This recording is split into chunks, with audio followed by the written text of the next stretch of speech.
Yang pertama tadi, bagaimana kita beribadah di negeri yang tidak ahlus sunnah wal, bisa berarti syiah atau wahabiyah. Kayaknya yang kedua ya. Nggak ada masalah.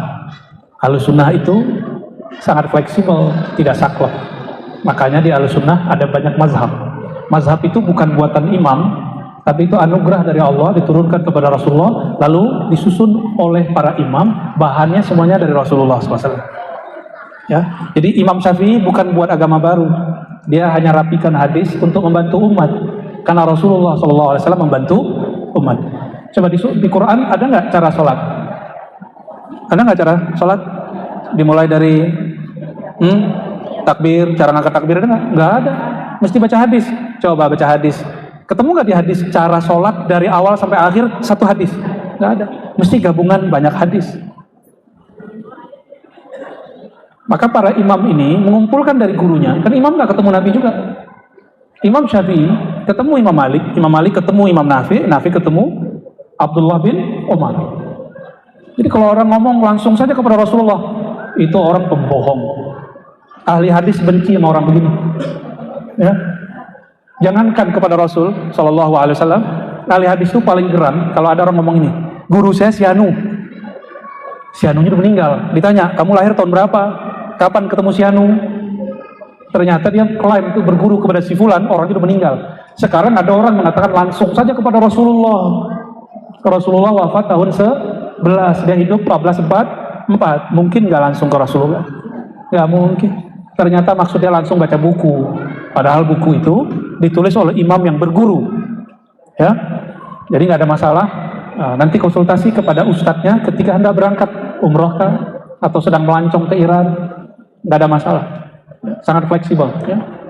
Kita nggak mesti kunut tiap subuh toh. Ya, boleh nggak kunut. Ya. Saya kan begitu. Istri saya aliran kunut. Kita banyak kunut, tapi ketika ada lagi demen sama kunut, saya lupa, pura-pura lupa kunut. Bukan niat saya ngamalin hadis yang tidak berkunut. Kalau lupa sujud sahwi, tapi kalau niatnya mengikuti hadis tidak perlu sujud sahwi. Beda babnya.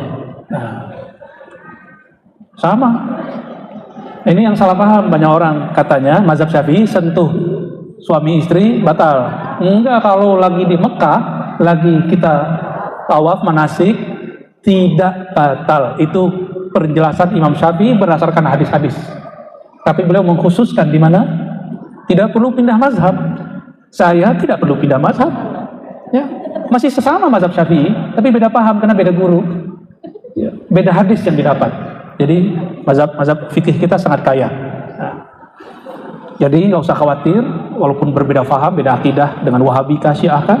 Para imam kita sepakat mengatakan sholat di belakang ahli bid'ah itu sah. Sholatu khalfal mubtadi' sahihah. Sholat di belakang ahli bid'ah sah. Jadi tidak perlu diulang sholatnya, nikmati aja. Ya. Yang kita sembah kan bukan imamnya, yang kita sembah Allah. Apalagi ini pengurus masjid, ustadz jamaah ini jangan jadi juri kalau jadi jamaah. Ya. Nikmati siapapun imam di depan. Ya, capek kita kalau jadi juri. Yang jadi juri cukup orang juri MTQ aja tuh ya. Terus yang kedua, Pak tuh bagus ya, TB yang punya toko bangunan. Ya, Pak tuh bagus. Pertanyaannya bagus, tapi sebenarnya pembahasan ini sudah saya tutup. Cuma secara keilmuan teologi saya boleh buka, tapi secara ilmu ma'rifat sudah nggak saya buka lagi. Mengenai apakah ruh dihembus sama dengan dicipta, bahasa Arab hembus nafakho, bahasa Arab mencipta kholako, beda nggak? Beda. Yang membedakan siapa? Allah. Maka kita juga membedakannya. Di mana-mana saya sampaikan ayat ini, surat Shad ayat 72, 7172 terus ya. Inni khaliqun basharan min tin. Sungguh aku ciptakan manusia, aku cipta manusia dari tanah. Cipta dari tanah. Nafakhtu min ruhi. Aku tiup dari hembusanku. Lain, kalau tiup hembus nafakh ruh, kalau khalaq tanah. Sudah bisa membedakannya? Ya, kata orang Malaysia, membezakannya. Ya, beza. Di kampung saya membezakannya. Beda S dan Z. Dulu tuh bahasa lama itu. Allah menyebutkan bahwa ada yang dicipta, ada yang dihembus. Terus kenapa orang-orang hari ini yang ngakunya ahlus sunnah menyamakannya? Berarti dia kurang ahlus sunnah. Kurang ahlus sunnah. Pakai logika filsafat. Loh, filsafat itu diimpor oleh Al-Farabi dari Aristoteles. Itu bukan orang Garut itu ya. Bukan orang Bandung juga, itu bukan. Aristoteles.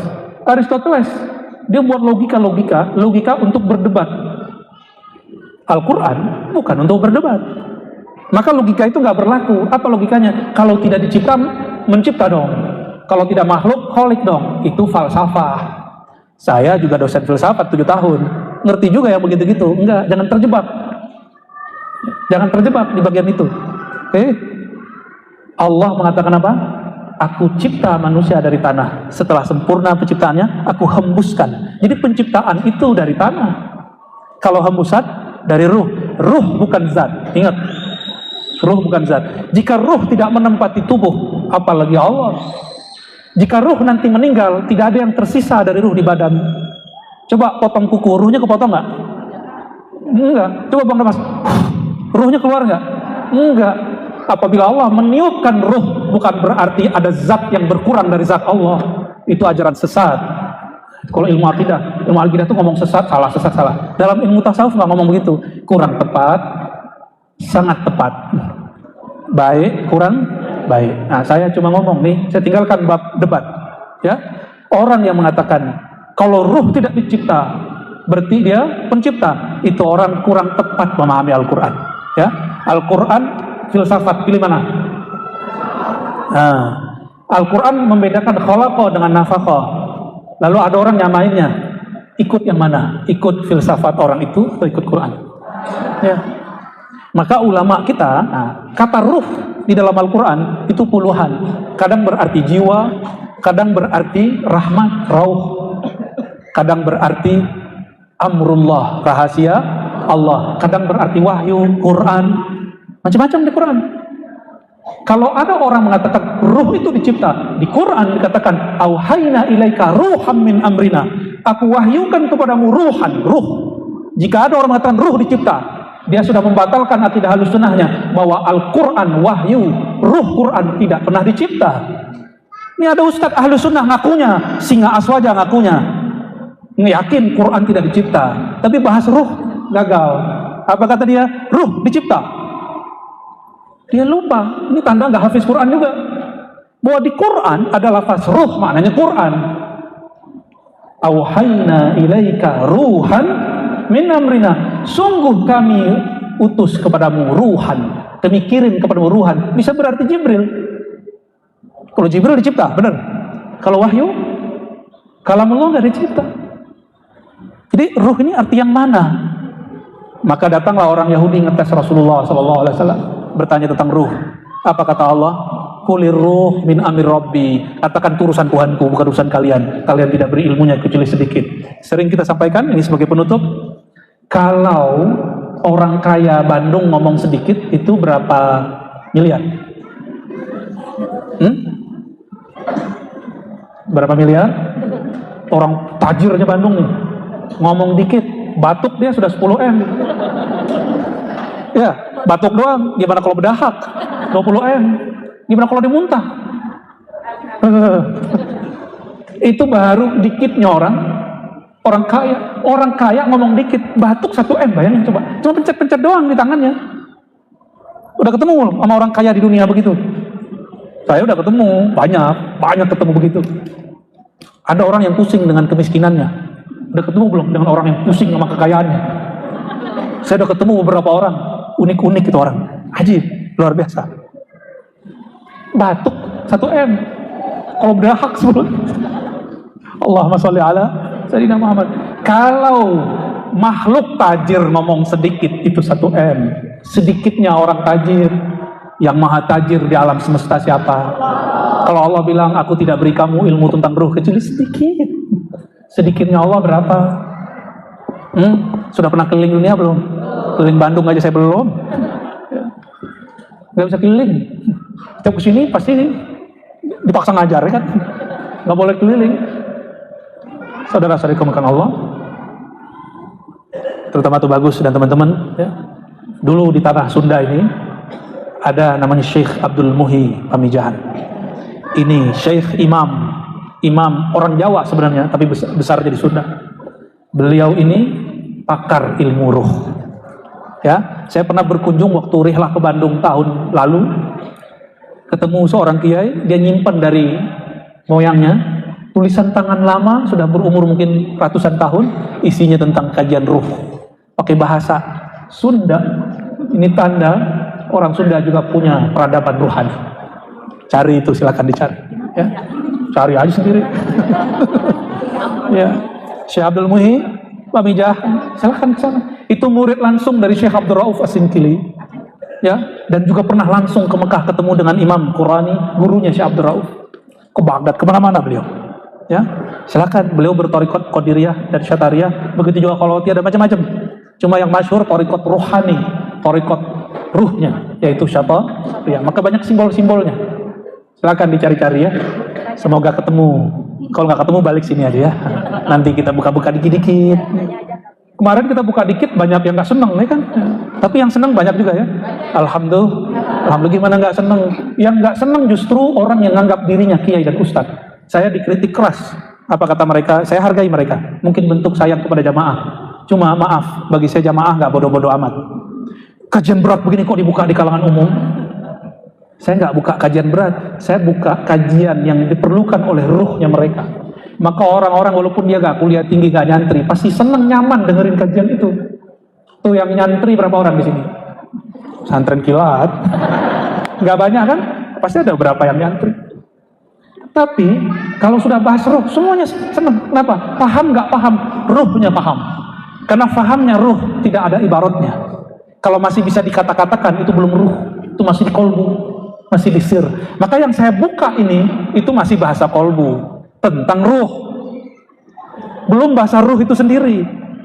Karena kalau bahasa ruh itu tidak berhuruf dan bersuara.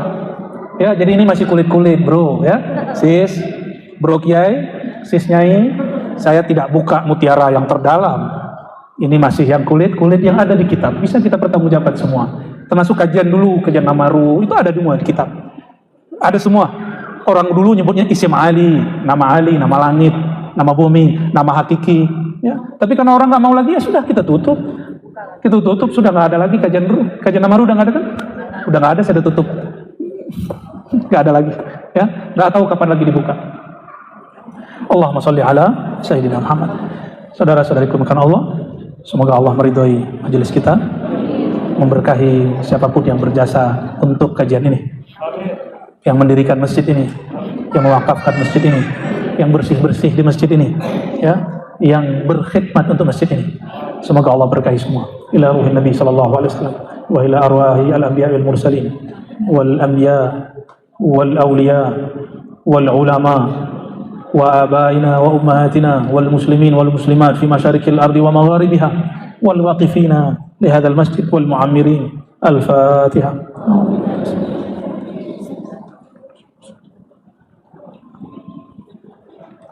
إن الله وملائكته يصلون على النبي يا أيها الذين آمنوا صلوا عليه وسلموا تسليما. لبيك اللهم صل وسلم وبارك عليه. صلى الله على محمد صلى الله عليه وسلم. صلى الله على محمد صلى الله عليه وسلم. صلى الله على محمد صلى الله عليه وسلم. اللهم يا الله يا رحمن يا رحيم يا كريم يا رب سيدنا Muhammad. Ya Allah, wahai Tuhan yang mengirim kekasih sejati Nabi Muhammad sallallahu alaihi wasallam. Allahumma ya Allah, yang memandang ke dalam kalbu kami, ampunkan ya Allah jika ada dalam kalbu kami nama selain nama Engkau. Ya Allah, kami mengaku ya Allah bahwa hati ini belum betul-betul setia kepada Engkau ya Allah. Allahumma ya Allah, maafkan jika kami sholatnya masih mengingat selain Engkau ya Allah. Ya Allah, ampuni rumah tangga kami ya Allah, ampuni orang tua kami ya Allah, ampuni guru-guru kami ya Allah, ampuni siapapun yang ngaji yang hadir pada siang hari ini ya Allah, ampuni siapapun yang memanfaatkan kajian ini ya Allah. Allahumma ya Allah ya muqallibal qulub, ya Allah, hati kami selalu berubah ya Allah, kadang soleh, kadang tidak soleh, kadang baik, kadang tidak baik. Hanya Engkaulah yang selalu baik ya Allah, hanya Engkaulah yang selalu tetap ya Allah. Maka tetapkanlah kami dalam rahmat-Mu ya Allah, tetapkan kami dalam taat kepadamu ya Allah. Jika Engkau hendak mengubah kami ya Allah, ubahlah kami dalam kebaikan yang diganti dengan kebaikan. Allahumma ya nur, wahai ya Allah yang menerbitkan cahaya, pemilik cahaya, hati kami gelap ya Allah, gelap karena banyak maksiat ya Allah. Kami mungkin tidak maksiat di depan makhluk-Mu ya Allah, tapi ketika kami sendiri tidak ada yang memperhatikan kami, kemudian bermaksiat dengan mata ini ya Allah, bermaksiat dengan lisan ini ya Allah, bermaksiat dengan hati ini ya Allah. Allahumma ya Allah ya Ali, ya Ali, ya Halim, Engkau maha tahu semua aib kami ya Allah. Mau kami lari kemanapun ya Allah, Engkau tahu semua kesalahan kami ya Allah. Tapi betapa jahilnya kami ya Allah, kami lebih takut aib ini dibuka di depan makhluk daripada dibuka di hadapan Engkau ya Allah. Allahumma astur auratina indaka wa inda khalqi. Makanya ya Allah, kami berharap ya Allah, tutuplah semua aib kami di sisi-Mu, dalam pandangan-Mu, lalu di hadapan makhluk-makhluk. Allahumma ya Razzaq, ya Razzaq, yang maha menurunkan anugerah keberkahan, berkahi batin kami dengan mengenal Engkau ya Allah, mencintai kekasih Engkau Nabi Muhammad sallallahu alaihi wasallam, mendekat kepada guru-guru yang hatinya hadir bersamamu ya Allah. Berkahi kalbu kami dengan menyebut nama Engkau ya Allah, berkahi akal fikiran kami untuk bertafakkur ya Allah, berkahi zahir kami dengan rezeki yang halal ya Allah, berkahi tubuh kami dengan kesehatan ya Allah, berkahi anggota tubuh kami dengan ketaatan bukan kemaksiatan ya Allah.